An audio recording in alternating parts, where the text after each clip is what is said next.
അപ്പൊ ഈ പച്ചക്കുതിര വീട്ടിൽ വന്നു കഴിഞ്ഞാൽ നമുക്ക് ഈ പൈസ കിട്ടുമെന്നൊക്കെ പറയുന്ന ഉള്ളതാണ്. ഞാനും ഇതേപോലെ പണ്ട് പുൽച്ചാടികൾ ഇപ്പൊ പൈസ കൊണ്ടുവരുമെന്ന് വിചാരിച്ചിട്ട് ഞാൻ ഈ പുൽച്ചാടീനെ എടുത്തിട്ട് പോക്കറ്റ് ഇട്ടിട്ട് കിടന്നായിരുന്നു. പക്ഷെ ഇവര് തിരിച്ചു ചാടിപ്പോയപ്പോ എന്താ പോക്കറ്റിലുണ്ടായിരുന്ന 5 തൊട്ട് കാര്യം തിന്നിട്ടാ പോയത്.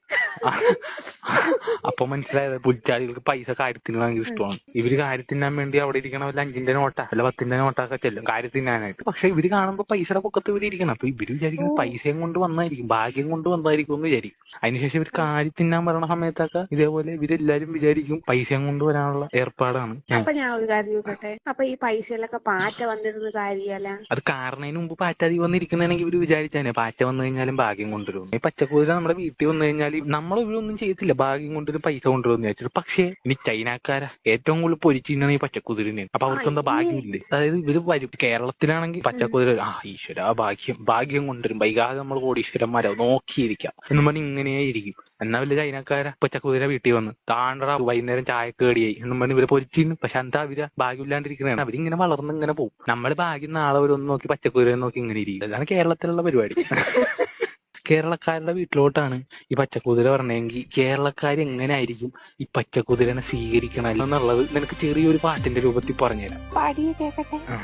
എന്നും വരും ചാടി വീട്ടിൽ വന്ന് ഭാഗ്യം തരുവാനായി, എന്നും വരും ചാടി വീട്ടിൽ വന്ന് പൈസ തരുവാനായി, പുൽച്ചാടി ചാടി വാടി ഭാഗ്യം കൊണ്ടൻ വീട്ടിൽ വാടി, തേഞ്ഞ് നിൽക്കുന്നെന്നെ വന്ന് കോടീശ്വരനാക്കൂ.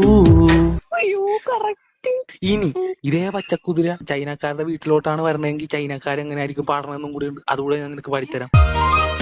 ചാടി പൊരിച്ചതുമുണ്ട്, ചീവീട് വറുത്തതുമുണ്ട്, ഉപ്പിലിട്ട പാമ്പുമുണ്ട്, നല്ല തേള് ചിക്കിയതുമുണ്ട്.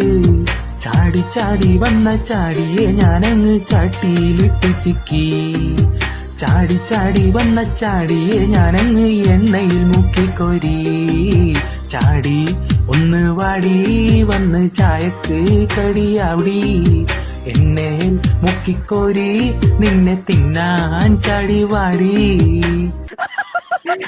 കൊറേ നാളായിട്ട് എന്റെ മൈൻഡിൽ കിടന്നൊരു ഡൗട്ടിന്റെ ആൻസർ ഒന്നും ഡൗട്ട് മാറാൻ വേറൊന്നുമില്ല. ഒരു പച്ചക്കുതിരനെയോ ഒരു 500 നോട്ട് എടുത്തിട്ട് ഒരു പെട്ടിയിൽ അടച്ചു വെക്കുക, കുറച്ചു നേരം കഴിയുമ്പോൾ കാര്യം തിന്നിട്ടും പൊക്കോളും. അന്ന് ഞാനൊന്ന് ട്രൈ ചെയ്ത് നോക്കിയ ഒരു 10-ന്റെ നോട്ടും. എന്തിനാണ് ആ 10 രൂപ പോയെന്നും പറഞ്ഞ് നീ ആത്മഹത്യ ചെയ്യാനായിട്ടാ? വെറുതെ ചുമന്ന കളറിലെ പച്ചക്കുതിരയൊക്കെ ഉണ്ടല്ലോ, ഞാൻ കണ്ടിട്ടുണ്ട്, ഇങ്ങനെ ഫോണിലൊക്കെ ഞാൻ കണ്ടിട്ടുണ്ട്. അതിപ്പോ ഫോണിൽ ഇപ്പൊ കറുത്ത ചിലവരൊക്കെ വെളുക്കണില്ലേ ഫിൽറ്റർ ഇട്ടിട്ട്, അതേപോലെ മനുഷ്യന്മാർക്ക് ഇങ്ങനെ കളർ ചേഞ്ച് ഓന്തിനെ പോലെ നിറം മാറാമെങ്കിൽ എന്തുകൊണ്ട് പച്ചക്കുതിരകൾക്കും ആയിക്കൂടെ?